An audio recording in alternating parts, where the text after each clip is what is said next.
Ndine moyo wakaremerwa zvikuru kubva musi wandakanzwa shoko. Ndakanzwa ari makuseni mangwanani soon after sure yatanga tichinge taita amanheru akanga apfuura acho, nekuti kunyange zvikazodii, kunyange makore akazofamba sei, hachisi chinhu chichakanganika kuti mwana uyu akashayika achiuya kuzondiona. Chinova chinhu chinondiremedza zvikuru pamwoyo pangu.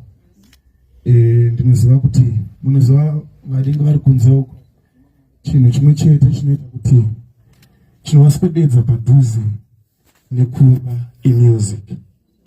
So patinoenda ikoko tinotamboita kuti vanzwe sevari kumba, asi mukudaro tinenge tisingazivi zvinouya. Asi chikurukuru chandinongonamatira manheru ano ndechekuti Mwari dai abata mwoyo wevananya kubereka vana, hama neshamwari, kuti dai magona kunyaradzika. Mwari dai agona kukunyaradzai.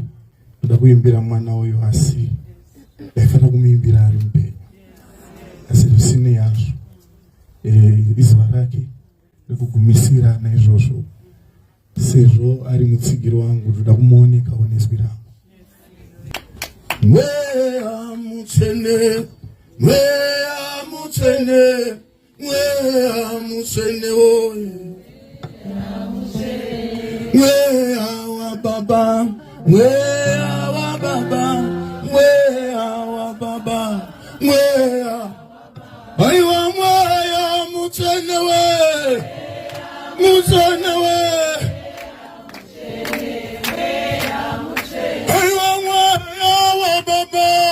aiwa ureke unyararitse weka, unyararitse, unyararitse. Aiwa ureke ubate basa, ubate basa.